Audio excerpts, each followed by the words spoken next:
Él sorprendió a su empleada, robando los medicamentos de su propia madre, y estaba a punto de denunciarla, pero decidió seguirla primero. Lo que encontró, al entrar en su casa, lo cambió todo, para siempre. Hey, tú que estás amando esta historia, ayúdanos a alcanzar nuestra meta de suscriptores. Suscríbete al canal ahora y activa la campanita para no perderte ninguna historia increíble como esta.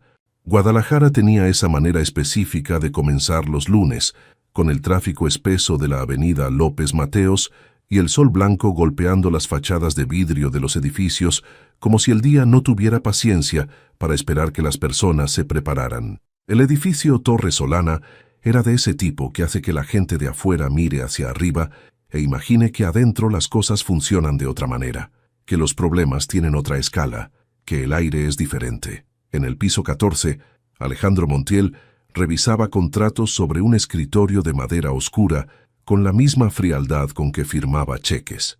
38 años, mandíbula angulada, traje gris sin una sola arruga. Era el tipo de hombre que ocupaba el espacio de una sala antes de abrir la boca, no porque fuera simpático, sino porque había algo en la forma en que existía que dejaba claro que no estaba acostumbrado a esperar por nada. Esa mañana, sin embargo, algo lo sacó del ritmo. No fue un correo urgente, no fue una llamada de negocios, fue un movimiento pequeño, casi imperceptible, en el rincón del campo visual, mientras cruzaba el pasillo hacia la sala de juntas. La chica de la limpieza, la que siempre llegaba antes que todos y desaparecía sin que nadie la notara, estaba frente al botiquín de primeros auxilios que colgaba cerca de la sala de descanso. Lo que llamó su atención no fue el hecho de que lo hubiera abierto, fue la forma en que lo hizo, despacio, mirando hacia los dos lados, los hombros tensos, los dedos moviéndose rápido. Tomó algo, lo metió al bolsillo del delantal azul marino y cerró el botiquín con cuidado, como si la puerta nunca hubiera sido abierta. Alejandro frunció el ceño. Valentina Cruz tenía 30 años y trabajaba en Torre Solana desde hacía 8 meses. No era el tipo de persona que llamaba la atención. Cabello oscuro recogido en una trenza, manos pequeñas y ágiles, mirada que nunca duraba demasiado sobre la misma cosa. Hacía bien su trabajo, no hablaba más de lo necesario y siempre dejaba los pasillos oliendo a limpio sin que nadie la viera hacerlo. Era, en todos los sentidos, una persona que el mundo había aprendido a no ver, pero Alejandro la había visto. No dijo nada en ese momento. Siguió caminando hacia la reunión con las manos atrás de la espalda, pero algo dentro de él ya había registrado todo. Al 12:30, cuando salió al estacionamiento con el pretexto de hacer una llamada, la vio de nuevo. Esta vez cargaba una bolsa de tela gastada y caminaba hacia la parada del camión de la calle lateral. Él no pensó demasiado. Se metió al coche y la siguió. No era la primera vez que Alejandro tomaba decisiones impulsivas, pero era la primera vez que una decisión impulsiva lo llevaba a un barrio como ese. Las calles fueron haciéndose más angostas. Las casas perdieron sus fachadas de concreto uniforme y se convirtieron en construcciones de ladrillo a medio terminar, con macetas en las ventanas y ropa tendida entre postes de luz. Valentina caminó 12 minutos exactos antes de detenerse frente a una puerta verde con la pintura levantada. Alejandro estacionó el coche a media cuadra y esperó. La vio entrar. Esperó 5 minutos más mirando esa fachada pequeña, ese patio de tierra con una jaula de pájaros vacía colgada cerca de la ventana. Entonces apagó el motor, bajó del coche y tocó a la puerta. Valentina abrió sin esperar ninguna amenaza. Su expresión cambió en un segundo. Los ojos se abrieron, el cuerpo se tensó y retrocedió medio paso. Alejandro entró sin ser invitado. Cerró la puerta detrás de él con la fuerza suficiente para decir que no estaba ahí para conversar. Se quedó de pie en medio de la sala pequeña, con los brazos cruzados y los ojos fijos en ella. Cuando habló, la voz le salió con esa autoridad que nunca había necesitado aprender porque nunca había tenido que cuestionar. Dijo que sabía lo que ella había hecho. Dijo que llevarse cosas del lugar de trabajo sin autorización se llamaba robo. Dijo la palabra despacio, robo, como si necesitara espacio para llegar. Dijo que tenía cámaras en el pasillo. Dijo que tenía testigos. Y entonces dijo la parte que quedaría suspendida en el aire de esa sala pequeña como humo. Que iba a llamar a la policía, que se iba a arrepentir de haber pensado que podía engañarlo, que se iba a pudrir en una celda por un par de pesos de medicina mientras él volvería a su oficina y no volvería a pensar en ella en todo el día. Valentina no retrocedió. Eso fue lo que él no esperaba. Ella lo miró con la mandíbula apretada y los ojos completamente secos, sin súplica y sin miedo, con esa clase de firmeza que no viene de la arrogancia, sino de alguien que ya fue al fondo de algo y sabe que todavía está de pie. No dijo una palabra mientras él hablaba. Se quedó parada, sosteniendo el borde del delantal con los dedos, dejándolo terminar. Alejandro levantó el celular, y fue en ese momento que escuchó. No fue una voz, fue una respiración. Ese tipo de respiración que se reconoce antes de entenderla, pesada, irregular. El sonido de un cuerpo que está trabajando demasiado para hacer algo que debería ser automático. Venía de detrás de la cortina de tela floreada que dividía el espacio. Alejandro bajó el celular despacio. Sus ojos recorrieron la sala sin que él hubiera decidido hacer eso. La mesa de madera con 3 sillas que no hacían juego entre sí. La televisión pequeña encima de una caja de cartón. La cortina de plástico en las ventanas. Y en el sofá cubierta con una cobija delgada a pesar del calor, una mujer mayor con la piel de un tono amarillento que Alejandro reconoció sin necesidad de estudiarlo demasiado. El mismo tono que había visto en los pasillos de hospitales cuando de niño acompañaba a su padre a visitar pacientes. La mujer tenía los labios entreabiertos y las manos sobre el abdomen, y respiraba con trabajo. El silencio que llegó después fue del tipo que borra todo lo que había antes. Valentina dijo, con una voz que no temblaba y que por eso dolía más que si temblara. Lo que tomé del botiquín fueron 2 pastillas para el dolor. Mi mamá llevaba 2 días sin poder dormir. La consulta médica era hasta el jueves. Eran 2 pastillas, señor Montiel. Puede llamar a la policía si quiere. Alejandro se quedó parado con el celular en la mano. Miró a la mujer en el sofá. Miró las paredes sin cuadros. Miró las manos de Valentina que seguían sosteniendo el delantal. Miró la jaula vacía que podía ver por la ventana. Y entonces la miró a ella, que no había desviado los ojos en ningún momento. Guardó el celular en el bolsillo. Salió por la puerta verde sin decir una palabra más. Esa noche no durmió. No era el tipo de hombre que perdía el sueño por sus decisiones. Pero había algo en esa imagen. La mujer enferma, el silencio de Valentina, la cobija delgada en el calor, la jaula sin pájaro, que se quedó pegado en algún lugar de su cabeza que no tenía nombre. Se sirvió un vaso de whisky, lo miró sin tomarlo, y llamó a su médico de confianza. No para él, para describir lo que había visto. El doctor Bermúdez dijo que sin estudios clínicos no podía dar un diagnóstico, pero que los síntomas descritos eran consistentes con falla hepática en etapa intermedia. Que si era así, el tiempo importaba mucho, que el acceso oportuno a tratamiento podía cambiar completamente el pronóstico. Alejandro colgó, volvió a mirar el vaso. Esta vez sí lo tomó, pero lo que lo mantuvo despierto no fue solo la culpa por lo que había dicho. Fue algo que no sabía nombrar todavía, algo que tenía que ver con la forma en que ella lo miró mientras él decía que se iba a pudrir en una celda, con la forma en que no pidió disculpas por nada, con la forma en que se quedó de pie, mientras todo a su alrededor decía que no había razón para seguir de pie. A la mañana siguiente, llegó a la oficina antes que todos. Cuando Valentina apareció con su carrito de limpieza a las 7 de la mañana, él la estaba esperando sentado en el pasillo. Ella se detuvo. La distancia entre los dos era de unos 4 metros y parecía más larga que eso. Él le dijo que tenía un contacto en el Hospital Ángeles y que podía conseguirle una cita con un especialista esa misma semana. Lo dijo con el mismo tono con el que daba instrucciones en las juntas, sin adornos, sin disculpas, sin explicaciones sobre el porqué. Valentina lo miró durante un momento largo, buscando algo en su expresión que le dijera si debía confiar o no. No encontró calidez, pero tampoco encontró trampa. Le preguntó qué quería a cambio. La pregunta llegó como un golpe pequeño, pero Alejandro no desvió la mirada. Dijo que nada a cambio. Valentina frunció los labios y miró hacia otro lado un segundo. Luego dijo que lo pensaría. Tardó 2 días en decir que sí.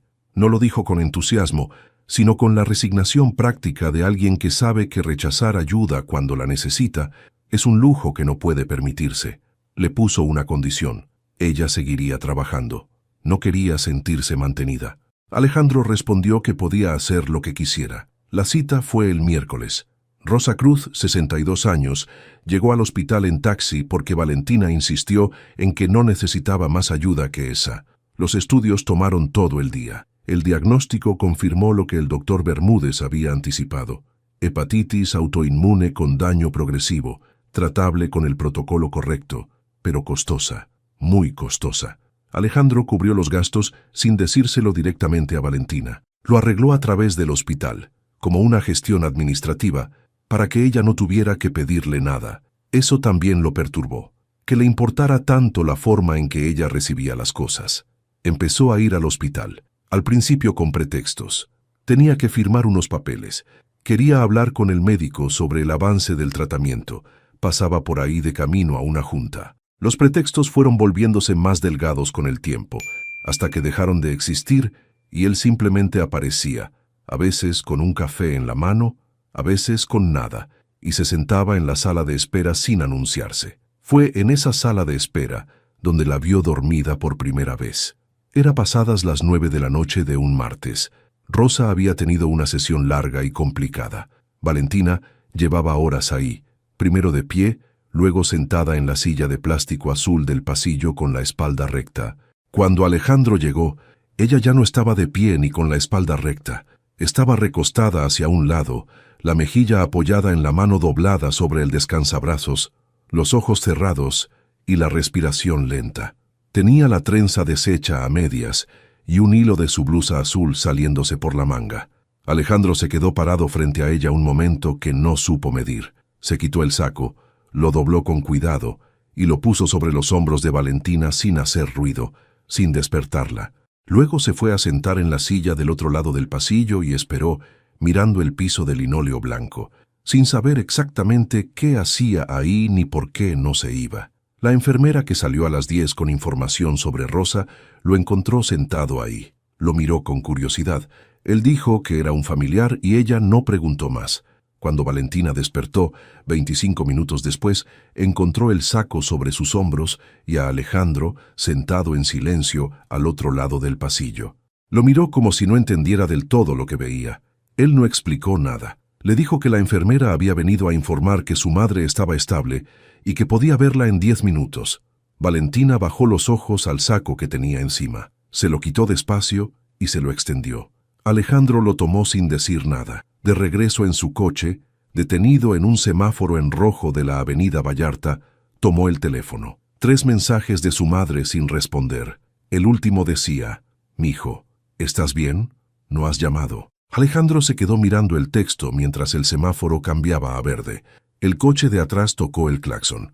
Él dejó el teléfono en el asiento del copiloto y arrancó. Pero esa noche, por primera vez en mucho tiempo, pensó en ella. En Carmen Montiel, 65 años, viuda desde hacía 7, que vivía sola en la Casa de las Águilas con una señora de compañía que iba los martes y jueves, que lo llamaba los domingos a las 11 de la mañana y él a veces contestaba y a veces no, que le mandaba mensajes con fotos de recetas que nunca cocinaban juntos, que siempre decía: «No te preocupes, mijo», como si esa frase fuera su trabajo en el mundo. Valentina no decía «no te preocupes».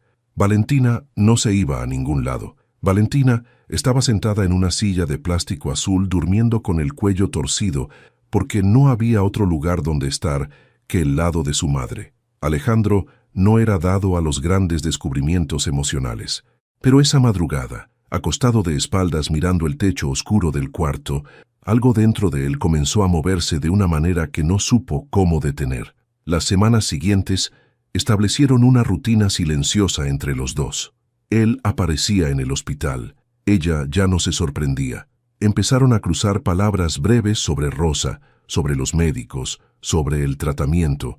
Una vez, él le trajo un sándwich de una cafetería y lo puso en la silla de al lado sin decir nada, como si lo hubiera olvidado ahí. Valentina se lo comió sin agradecerlo en voz alta, pero al día siguiente, cuando él llegó, había un café sobre la mesa de la sala de espera con una servilleta doblada debajo. No había nombre escrito, pero estaba en el lugar donde él siempre se sentaba. Un martes por la tarde, Alejandro llegó cuando Rosa estaba en medio de un procedimiento. Valentina estaba dentro del cuarto con ella, sentada al lado de la cama con la mano de su madre entre las dos suyas. Alejandro se asomó por el vidrio de la puerta entreabierta y no pasó, solo miró. Rosa tenía los ojos cerrados y el ceño ligeramente fruncido por la incomodidad del suero. Valentina inclinaba la cabeza hacia ella y hablaba en voz muy baja, palabras que él no podía escuchar. Probablemente cosas sin destino, nombres de lugares, recuerdos, el tipo de conversación que mantiene a las personas ancladas cuando todo lo demás está a la deriva. Alejandro puso la mano en el marco de la puerta y la sostuvo ahí un segundo. Fue esa tarde que tomó la decisión. Al día siguiente llegó al hospital antes que Valentina. Habló con el doctor Villanueva durante casi media hora. El médico escuchó con atención y al final dijo que desde el punto de vista clínico, trasladar a la señora Cruz a un entorno con mejor infraestructura, con enfermería de turno, con acceso a medicamentos sin tiempos de espera, aceleraría significativamente su recuperación. Cuando Valentina llegó esa mañana, Alejandro la esperaba en la entrada. Le dijo que quería que Rosa y ella se mudaran a su casa, que tenía espacio de sobra, que podía contratar enfermería privada, que desde ahí el acceso al tratamiento sería más fácil para todos. Lo dijo de forma directa, como si fuera un asunto logístico, como si estuviera reorganizando un departamento de la empresa. Valentina lo miró con esa expresión que él ya había aprendido a descifrar.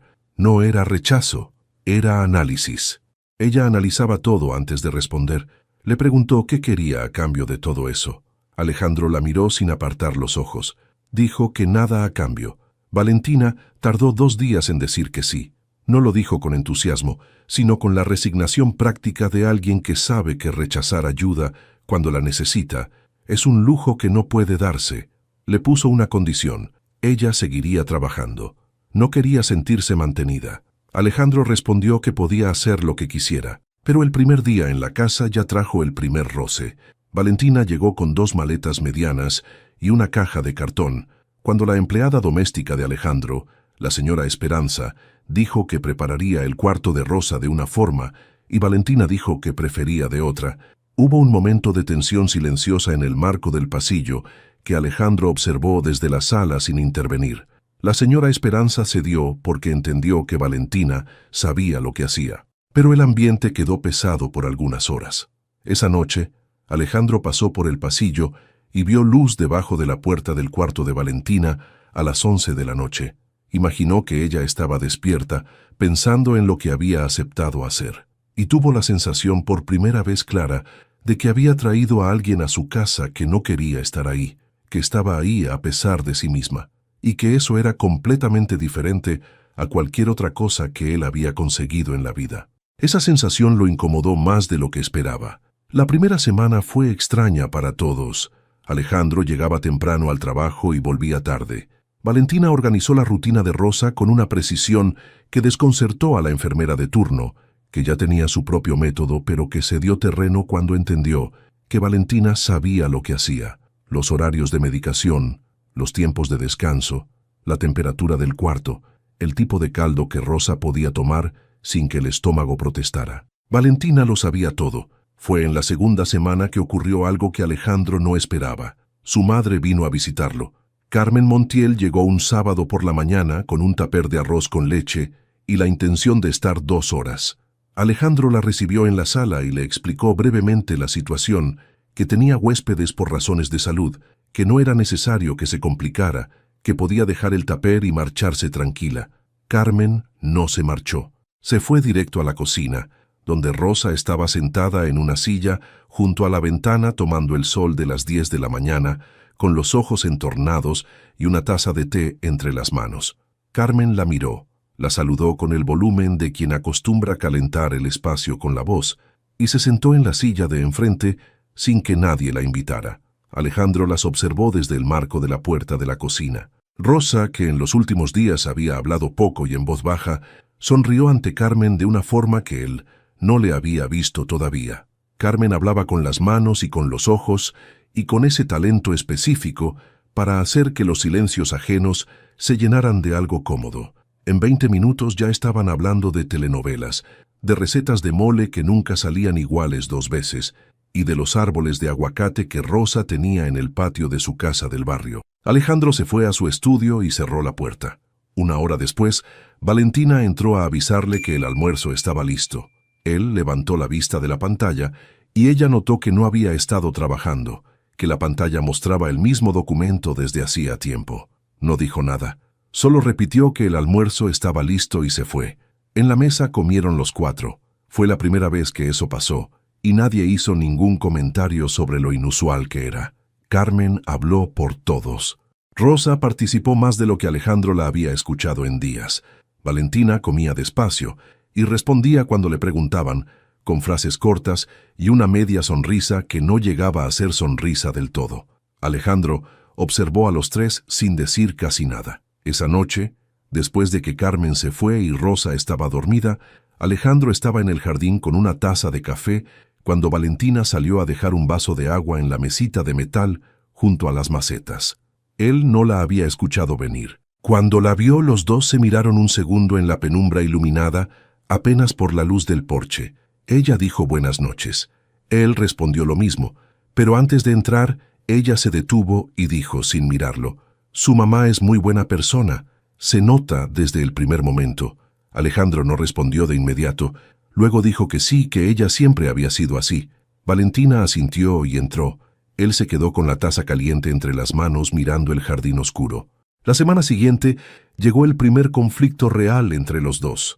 Alejandro llegó a casa a las 8 de la noche y en medio de la cena mencionó que había pensado en llevar a Rosa a una consulta con otro especialista que consideraba más experimentado en su caso. Valentina se detuvo con el tenedor en el aire. Dijo con una voz controlada pero con un filo, «Ella ya tiene médico. El doctor Villanueva conoce su historial, sabe cómo reacciona a los medicamentos y ya tenemos una rutina que está funcionando. Cambiar de especialista ahora puede retrasar todo». Alejandro dijo que solo estaba intentando garantizar el mejor tratamiento disponible. Valentina respondió que garantizar el mejor tratamiento no siempre significaba hacer más. A veces significaba no mover lo que está funcionando. Los dos se miraron un momento. Rosa, en medio de los dos, tomó una cucharada de caldo como si la conversación no estuviera ocurriendo.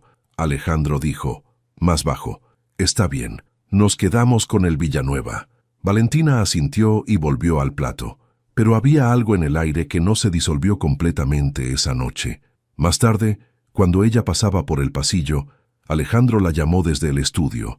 Ella se detuvo en la puerta con los brazos levemente cruzados, esperando. Él dijo que ella tenía razón sobre el médico. Ella lo miró como si estuviera midiendo si había algo más por venir. Él dijo solo eso. Ella asintió una vez y se fue a dormir. Los sábados siguientes Carmen volvió, primero con el pretexto del tupper, luego sin pretexto. Llegaba a las 10, se instalaba en la cocina como si la cocina fuera suya, y Rosa la esperaba con la silla ya puesta cerca de la ventana. Se hicieron amigas de ese modo rápido y sincero que tienen algunas personas mayores, sin las capas de desconfianza que los años suelen acumular. Un sábado por la tarde, Alejandro pasó por la cocina y las vio con una taza de café de olla y un plato de pan dulce en el centro de la mesa, riéndose de algo que Carmen había dicho y que él no alcanzó a escuchar. La risa de Rosa era suave y un poco ronca, como algo que había estado guardado mucho tiempo y que recién estaba aprendiendo a salir de nuevo. Carmen tenía los ojos brillantes de ese modo que tiene la gente cuando está genuinamente feliz con el momento que está viviendo. Alejandro se detuvo en el pasillo. No había música, no había televisión, no había nada especial, solo dos mujeres en una cocina, tomando café, riéndose. Y algo en esa imagen tan pequeña le apretó el pecho de una manera que no supo cómo clasificar. Pensó en cuándo había sido la última vez que había visto a su madre así de contenta. Pensó en todas las veces que ella había llamado, y él había dejado que el teléfono siguiera sonando. En todos los domingos a las 11 de la mañana que había elegido no contestar. Fue esa misma semana cuando finalmente respondió todos los mensajes atrasados. Le escribió a su madre un texto largo, más largo de lo que él acostumbraba. Le decía que lamentaba no haber respondido antes, que le gustaría que viniera más seguido. Carmen respondió en 30 segundos con un corazón rojo y la promesa de llegar el próximo jueves con enchiladas. Alejandro leyó el mensaje y tuvo que soltar el teléfono un momento. Mientras tanto, la vida en la casa fue tomando una forma propia e inesperada. Valentina era ordenada, discreta, y tenía una manera de ocupar el espacio sin invadir que resultaba, paradójicamente, muy difícil de ignorar. Alejandro empezó a notar cosas pequeñas. La manera en que le preparaba el desayuno a Rosa antes de que la enfermera llegara, sentándose con ella para asegurarse de que comiera bien, aunque Rosa protestara que no tenía hambre. La manera en que ponía música de fondo cuando Rosa estaba en el cuarto, boleros antiguos que a veces llegaban al pasillo, como si el sonido buscara a alguien. Una noche, Alejandro se levantó pasada la medianoche a buscar agua y vio luz en el cuarto de Carmen, que desde hacía 2 semanas se quedaba a dormir los fines de semana, porque así las visitas se hacían más naturales. La puerta estaba entreabierta. Miró sin entrar. Valentina estaba ajustando la cobija sobre Carmen, que dormía con la boca ligeramente abierta y el cabello suelto sobre la almohada. Lo hacía despacio, con los 2 bordes de la cobija, estirándolos hacia los lados para que quedaran bien. Luego apagó la pequeña lámpara de la mesita y salió sin hacer ruido, casi chocando con Alejandro en el pasillo. Los dos se detuvieron. Valentina llevaba una bata color crema y tenía el cabello suelto, que era la primera vez que él lo veía así, largo y oscuro hasta los hombros. Lo miró con una expresión que no era de incomodidad, pero sí de algo cercano a la sorpresa de haber sido vista en un momento que sentía privado. Alejandro dijo, en voz baja para no despertar a nadie, que no tenía que hacer eso. Ella respondió, igual de baja, que Carmen se había destapado y sentía frío, que era un momento, no era nada. Él la miró un segundo más de lo necesario. Valentina pasó a su lado y volvió a su cuarto. Al día siguiente, en el desayuno, Carmen lo tomó del brazo cuando Valentina fue a la cocina a buscar la jarra de jugo y le dijo al oído, con esa sonrisa traviesa que él le conocía desde niño, «Esa Valentina es una buena muchacha, de las buenas de verdad, mijo, no la dejes ir». Alejandro bebió su café sin responder, pero esa tarde, cuando Valentina pasó por su estudio con una pila de ropa doblada que había sacado de la lavandería, él la llamó antes de que cruzara la puerta. Ella se detuvo con la ropa en los brazos y lo miró. Él le dijo que quería agradecerle cómo trataba a su madre. Valentina lo miró un segundo.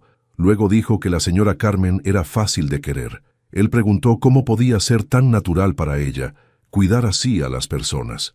Ella bajó ligeramente la vista a la ropa que tenía en los brazos y dijo que no era algo que se aprendiera, que simplemente cuando alguien te importa, lo haces. Que ella había aprendido de su propia madre, que nunca tuvo mucho pero siempre tuvo tiempo. Alejandro la dejó ir sin decir más. Esa noche, Valentina fue hasta el estudio y tocó la puerta entreabierta. Entró y se quedó de pie cerca de la puerta, con los brazos cruzados pero sin agresividad, como alguien que se prepara para decir algo que sabe que puede no recibirse bien. Le dijo que quería ser honesta con él, que sabía lo que estaba pasando, o lo que podía estar empezando a pasar, y que necesitaba que los dos lo entendieran claramente. Alejandro la miró sin interrumpir. Ella dijo que este no era su lugar, que él la había ayudado, y que eso era enorme, y que no lo olvidaría nunca, pero que cuando su mamá mejorara, ella se iba, que no quería que se crearan expectativas de ningún tipo. Él le preguntó si eso era una decisión ya tomada o un aviso preventivo. Valentina lo miró un momento. Luego dijo que él estaba haciendo todo eso por culpa, que lo conocía lo suficiente ya para saber que era un hombre acostumbrado a resolver sus problemas con dinero y con gestos, y que eso no era lo mismo que sentir algo real, que había hombres que hacen cosas bonitas para no tener que mirar lo que han destruido. Las palabras quedaron en el aire entre los dos como algo con peso propio. Alejandro no respondió de inmediato. Luego dijo que ella tenía razón en parte, que al principio sí había culpa, pero que la culpa no te hace levantarte a las 6 de la mañana para llegar al hospital antes que todos, que la culpa no te hace quedarte en una silla de sala de espera esperando noticias de alguien que ni siquiera es de tu familia. Valentina lo miró con esa intensidad que ella tenía cuando procesaba algo que no quería procesar. Él dijo que no le pedía nada, que si quería irse cuando Rosa mejorara, esa era su decisión y la respetaría, pero que no le diría que lo que sentía era solo culpa. Valentina apretó los labios, asintió una vez y salió. 3 días después Alejandro llegó a casa al atardecer y encontró la puerta del cuarto de Valentina entreabierta. Ella estaba con las maletas abiertas sobre la cama. No estaba acomodando. Estaba mirándolas con una expresión que él no supo leer. Pasó por el pasillo sin detenerse. Esa noche ella no cenó con ellos. Rosa preguntó dónde estaba, y Alejandro dijo que estaba descansando. Rosa lo miró con esos ojos que los años vuelven más difíciles de engañar, y no dijo nada. Al día siguiente, Valentina estaba en la cocina a las 6:30 de la mañana como siempre. Las maletas habían desaparecido del cuarto. Ninguno de los dos mencionó el asunto, pero el aire entre ellos cargaba algo que no estaba antes. Una tensión diferente a la anterior, no de desconfianza, sino de dos personas que saben demasiado el uno del otro para fingir indiferencia, pero que todavía no saben qué hacer con eso. Semanas después, un sábado, Rosa y Carmen estaban en el jardín bajo el pino grande. Alejandro las observaba desde la ventana de la sala cuando Carmen dijo algo que hizo reír a Rosa de ese modo pleno que todavía lo sorprendía, como si la risa fuera una prueba de que alguien estaba realmente bien. Valentina estaba de pie cerca de ellas, con un vaso de agua en la mano, mirando hacia otro lado, dándoles ese espacio que solo saben dar las personas que entienden cuándo el silencio es lo único que hay que ofrecer. Alejandro salió al jardín y se quedó cerca de ella sin decir nada. Después de un momento ella dijo sin mirarlo: «Sabía que tienen una historia parecida. Las dos criaron a sus hijos solas por un tiempo. Las dos pasaron por cosas que nunca les contaron a sus hijos porque no querían que cargaran con eso». Alejandro miró a Carmen, que hablaba animada con las manos, mientras Rosa inclinaba la cabeza para escuchar. Le preguntó a Valentina cómo sabía eso. Ella respondió que porque conversaba con ellas, que había tiempo para eso si uno se detenía. La frase no fue una acusación, fue solo una observación, pero llegó donde llegan las cosas que son verdad. Alejandro se quedó en silencio. Luego dijo que había cosas que había elegido no ver por mucho tiempo. Valentina lo miró. Era la primera vez en semanas que lo miraba de un modo que no era de análisis ni de guardia. Había algo diferente ahí, algo que todavía no tenía nombre, pero que ya no era distancia. Ella dijo: «Todavía hay tiempo para ver», y volvió adentro. Alejandro se quedó parado en el jardín un momento. Luego fue detrás de ella. La encontró en la cocina organizando los medicamentos de Rosa para la semana. Se quedó parado en la puerta y dijo que quería contarle algo. Ella se detuvo, pero no se dio la vuelta. Él dijo que cuando era niño, su padre trabajaba mucho, y su madre lo había criado casi sola también, que él había jurado que cuando creciera sería diferente, que estaría presente, que no repetiría eso, y que de alguna forma había repetido exactamente lo mismo de una manera distinta, no con ausencia física, sino con una distancia que era más difícil de ver porque parecía productividad, parecía responsabilidad, parecía tener un nombre bonito. Valentina se dio la vuelta. Lo miró en silencio por un momento. Entonces dijo: «¿Por qué me está contando esto?». Él respondió: «Porque usted fue la única persona que me hizo darme cuenta».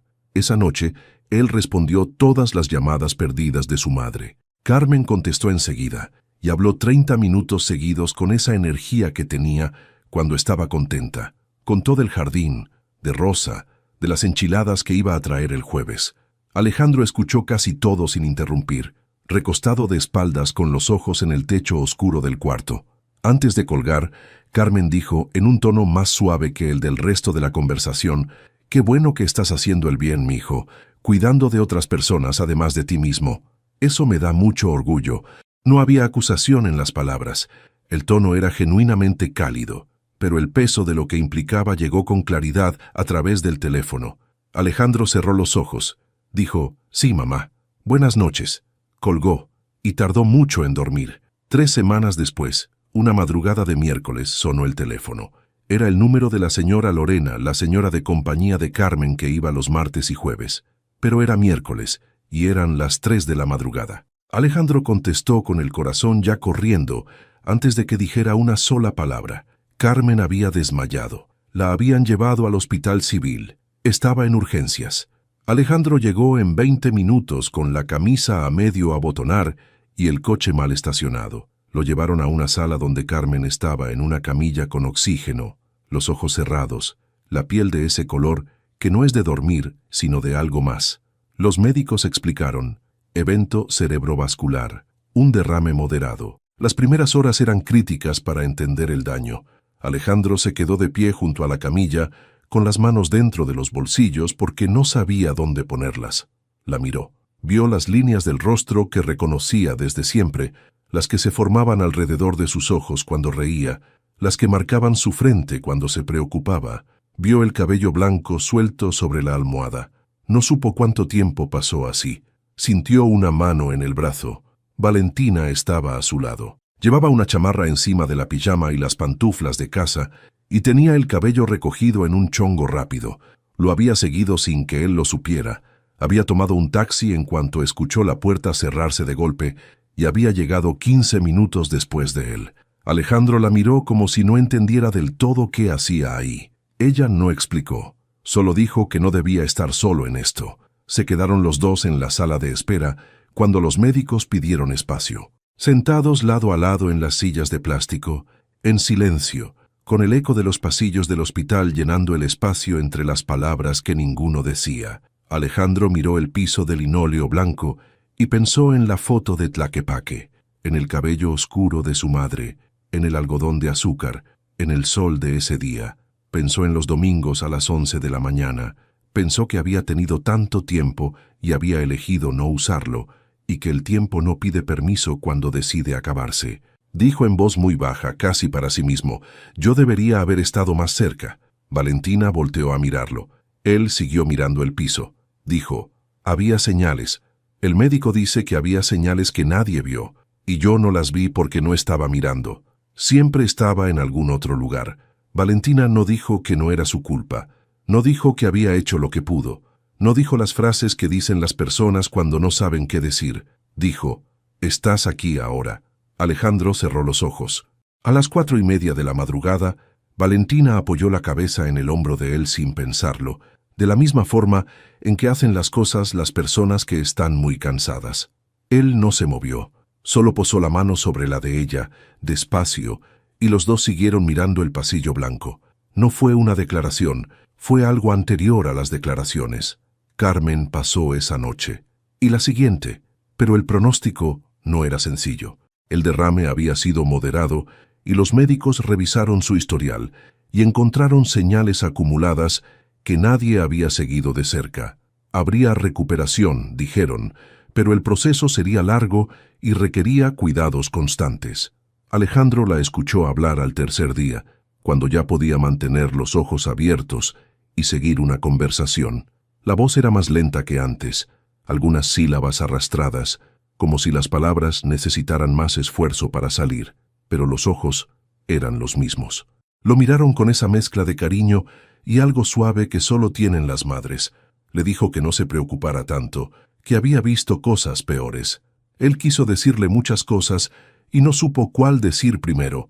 Al final, le tomó la mano, la sostuvo entre las dos suyas y dijo que lo lamentaba. Solo eso, que lamentaba no haber estado más cerca cuando había tiempo. Carmen movió los dedos sobre su mano y dijo que él nunca se había ido a ningún lado, que estaba equivocado en eso. Alejandro bajó la cabeza. No lloró frente a ella, pero cuando salió del cuarto y caminó hacia el fondo del pasillo, se detuvo frente a la ventana que daba al estacionamiento vacío y se quedó ahí un rato con los ojos cerrados. Valentina lo encontró así. Esta vez sí esperó. Se puso de pie a su lado mirando hacia la misma ventana y no dijo nada durante varios minutos. Después le preguntó en voz muy baja si quería tomar algo, un café, agua, lo que fuera. Él dijo que no, pero no se movió. Ella tampoco se movió. Estuvieron así un rato que ninguno midió. Finalmente él dijo, sin voltear a verla, «¿Cómo haces para no derrumbarte?» Valentina respondió mirando hacia afuera, «Me derrumbo, pero no cuando mi mamá puede verme». Alejandro la miró de perfil. Ella tenía la barbilla levantada y los ojos brillantes.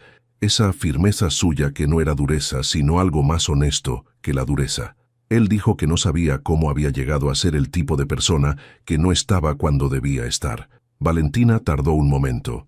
Luego respondió que eso ya no era lo importante, que lo importante era lo que hacía ahora con esa conciencia, y ella, esta vez, no desvió la mirada.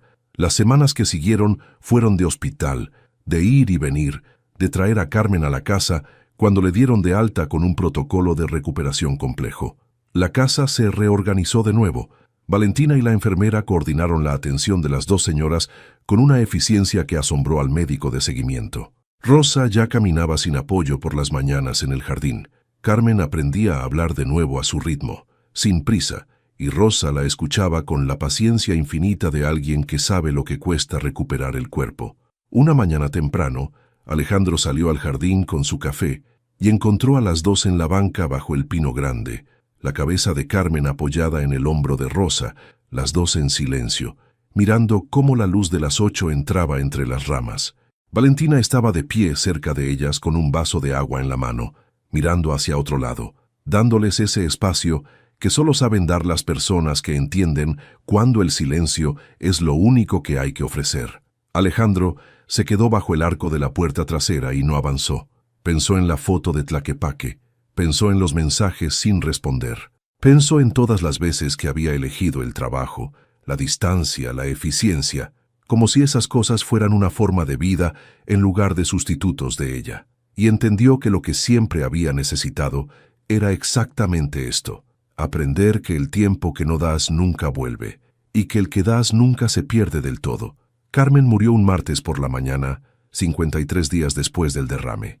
No fue dramático ni repentino. Fue de esa manera suave que tienen algunas partidas, como cuando una vela se consume hasta el final, sin apagarse de golpe, sino volviéndose cada vez más pequeña, hasta que simplemente ya no está.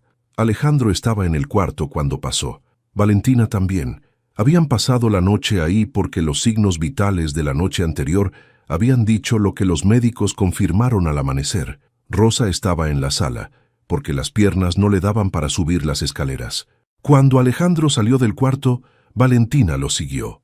Él caminó hasta el jardín y se detuvo en el centro del pasto sin saber qué hacer con las manos, con el cuerpo, con ese vacío que de pronto tenía la forma exacta de todas las cosas que no había dicho a tiempo. Valentina se paró frente a él, no dijo nada.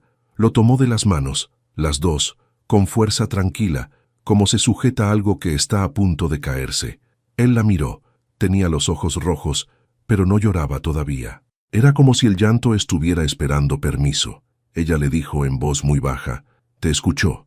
Todo lo que hiciste estos meses, lo vio, y estaba orgullosa de ti. Me lo dijo». Alejandro cerró los ojos. Valentina le soltó una mano, pero mantuvo la otra. Y él dejó caer todo lo que había estado cargando desde las 3 de la madrugada, desde los mensajes sin responder, desde el saco puesto sobre sus hombros en el pasillo de un hospital, desde la foto que había decidido dejar sobre el escritorio. Lloró en el jardín de su casa con la mano de Valentina entre las suyas y el sol de las 9 golpeando el pasto mojado por el riego de la madrugada. Rosa, desde la ventana de la sala, los vio y no dijo nada. Cerró los ojos y rezó algo que nadie escuchó. Los meses siguientes fueron de transformación silenciosa. Alejandro llegaba antes. Se quedaba en la cocina mientras Valentina cocinaba y hablaban de cosas pequeñas, de películas que los dos habían visto, de noticias, de lo que Rosa había dicho esa mañana que les pareció gracioso. Las conversaciones dejaron de tener la tensión de antes. Valentina también cambió. No fue un cambio dramático, fue más como el proceso de abrir una ventana que llevaba tiempo cerrada, gradual, con algo de resistencia al principio, y luego el aire entrando solo. Una tarde en el jardín, cuando él le preguntó qué quería hacer con su vida cuando todo esto terminara, lo que realmente quería, ella no respondió con «me voy a ir». Pensó en silencio un momento. Luego dijo que siempre había querido estudiar enfermería, pero que nunca había podido por el dinero y el tiempo, que le gustaba cuidar personas, que se le daba bien. Alejandro la miró y dijo que entonces debería hacerlo. Ella respondió que no era tan sencillo. Él dijo que tampoco tan complicado. Valentina lo miró con esa expresión a medio camino, entre el escepticismo y algo más suave. Un jueves por la tarde, sin aviso, Alejandro le dejó sobre la mesa del comedor una hoja impresa con información sobre el programa de licenciatura en enfermería de la Universidad de Guadalajara, con las fechas de inscripción para el semestre siguiente subrayadas en azul. Valentina la tomó, la leyó y no dijo nada en ese momento. Esa noche, cuando apagaron las luces de la casa, pasó por el estudio y tocó la puerta entreabierta. Él levantó la vista del libro Ella dijo que quería preguntarle algo. Le preguntó si lo hacía porque la quería ver crecer o porque quería que ella le debiera otra cosa más. Alejandro bajó el libro y la miró directo. Le dijo que lo hacía porque en los últimos meses había aprendido que hay personas que merecen todo lo que no han tenido, y que él no quería ser la razón por la que ella siguiera sin tenerlo. Valentina lo miró durante un momento que pareció más largo de lo que fue, y entonces, por primera vez, fue ella quien dio el paso. Entró al estudio, se sentó en el borde del escritorio frente a él, y lo miró de cerca, esa distancia que ya no era de análisis, sino de algo que había decidido dejar de resistir. Le dijo que tenía miedo, que cada vez que sentía algo real por alguien, la vida le cambiaba el escenario y tenía que empezar de cero, y que no sabía si podía permitirse eso con él. Él respondió que no podía prometerle que todo saldría bien, que no sabía cómo salían las cosas, pero que sí podía prometerle que no volvería a elegir el trabajo antes que las personas, que había aprendido eso con demasiado costo como para olvidarlo. Valentina apoyó la mano en el costado de su cara, despacio, como si estuviera verificando que era real. Él cerró los ojos un segundo, y cuando los abrió, ella sonreía, apenas, esa media sonrisa que él había aprendido a distinguir de todas las otras expresiones que ella tenía. Rosa mejoró completamente en el 7º mes desde el inicio del tratamiento. El doctor Villanueva firmó el alta con una nota que decía que la recuperación había sido excepcional, dado el estado inicial. Rosa lo escuchó con los brazos cruzados y dijo que ella siempre había sido terca para morirse.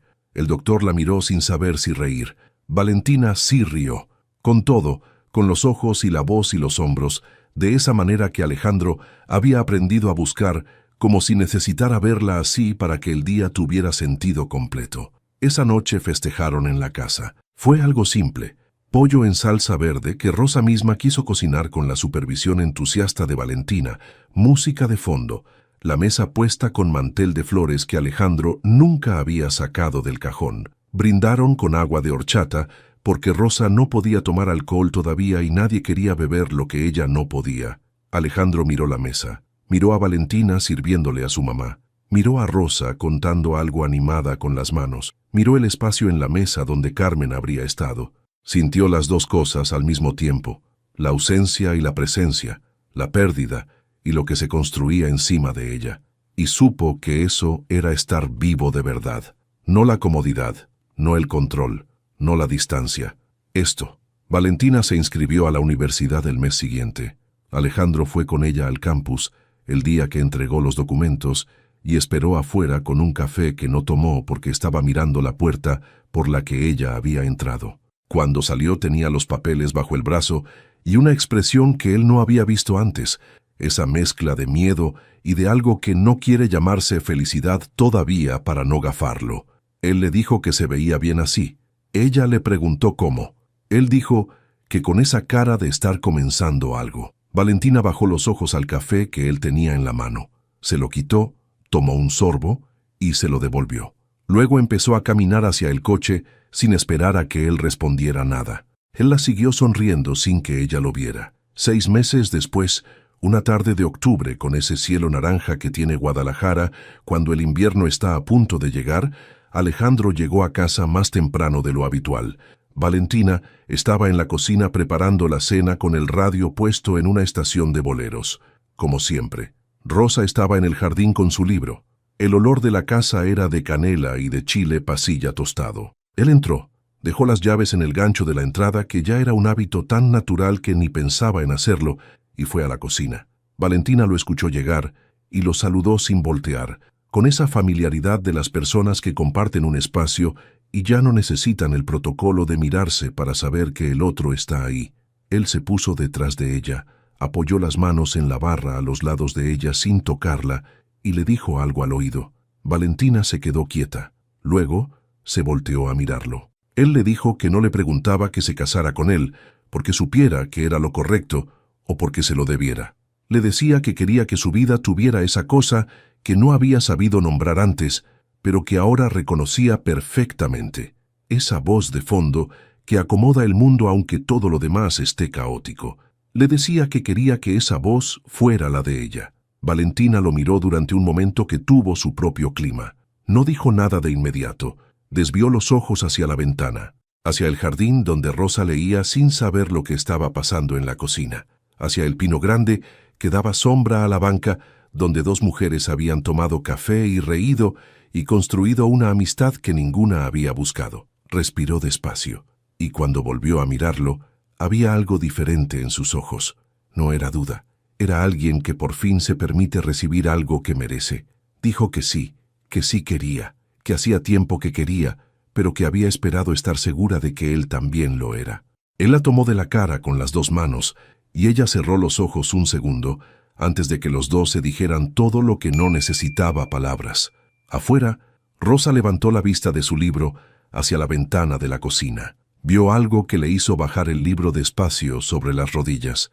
Miró el cielo naranja de octubre, y se le escapó esa sonrisa quieta de las personas que han pedido algo durante mucho tiempo y que finalmente lo ven cumplirse sin haberlo merecido menos por la espera. Se casaron en marzo, en una ceremonia pequeña en el jardín de la casa. Rosa con su vestido azul marino que había elegido con semanas de anticipación. Valentina con un vestido blanco sencillo y el cabello recogido con flores de campo que ella misma había elegido porque le parecía que las coronas grandes no eran su estilo. Alejandro con un traje que no era gris sino azul, porque Valentina había dicho una vez que el azul le quedaba mejor y él lo había recordado sin que ella supiera que lo había guardado. No hubo discurso largo, hubo comida y boleros, y la risa de Rosa que ya no era ronca ni guardada sino plena, de vuelta completamente. Y a los 4 meses de la boda, Valentina le dijo una noche, sentada en la cama con una prueba en la mano y una expresión que era todo al mismo tiempo, que iban a ser 3. Alejandro la miró la prueba, la miró de nuevo a ella, y en ese segundo, sin que él lo buscara, llegó la imagen de su madre. Carmen en la cocina de las Águilas, con las manos llenas de harina y una canción de fondo que él nunca supo el nombre. Carmen llamándolo los domingos a las 11. Carmen poniendo el cobertor sobre Rosa con la misma naturalidad con que lo había puesto sobre él toda su infancia. Carmen diciéndole, «Estás haciendo el bien, mijo». Alejandro sintió que el pecho se le llenaba de algo que no era tristeza, pero que tampoco era solo alegría. Eran las dos cosas juntas, mezcladas, de esa manera en que se mezclan las cosas que importan de verdad. Entonces, hizo algo que Valentina no le había visto hacer nunca. Se rió, no de la manera controlada y calculada de sus juntas de negocios, sino de esa manera rara y torpe de alguien que recibe algo que no esperaba y que es demasiado bueno para procesarlo de inmediato. La abrazó fuerte. Ella apoyó la cabeza en su hombro y cerró los ojos. Rosa entró sin tocar, porque había escuchado algo que sonaba a noticia, y las abuelas tienen un radar especial para ese tipo de sonidos. Los encontró así, abrazados en la penumbra del cuarto, y no necesitó que nadie le dijera nada. Se fue a la cocina a calentar agua para el té, tarareando algo que nadie escuchó. Y en el jardín oscuro de la casa de Zapopan, bajo el pino grande, la banca de madera seguía en su lugar, ese lugar donde Carmen y Rosa habían tomado café y reído de cosas que nadie más sabía. El jardín estaba quieto, y el aire olía a tierra húmeda y a noche próxima. Alejandro había perdido una madre, pero había ganado otra, en la señora Rosa, que lo llamaba mijo desde el segundo mes, y que le guardaba la mejor porción del pozole, porque decía que los hombres flacos no pensaban bien. Había construido una familia con las manos de alguien que le había enseñado, sin proponérselo, que el amor no se declara con palabras grandes, sino con presencia, con gestos pequeños, con cobijas ajustadas en la oscuridad, con cafés puestos en el lugar donde alguien siempre se sienta. Había aprendido tarde, sí, pero había aprendido. Y en el mundo de Alejandro Montiel, que siempre había creído que llegar tarde era inaceptable, esa fue la primera vez que entendió que algunas llegadas, aunque no sean a tiempo, siguen siendo a tiempo para lo que importa. La historia de un hombre que siempre tuvo todo, menos lo único que no se compra, y que fue en el error que casi destruyó todo, que por fin aprendió a amar, porque hay errores que destruyen vidas y otros que te enseñan a vivir por primera vez. Amigo o amiga que llegaste hasta aquí, me gustaría saber qué te pareció esta historia. Del 0 al 10, ¿cuánto le darías a este relato? Tu opinión es muy importante para seguir creando contenido que llegue de verdad al corazón. Déjamelo saber en los comentarios.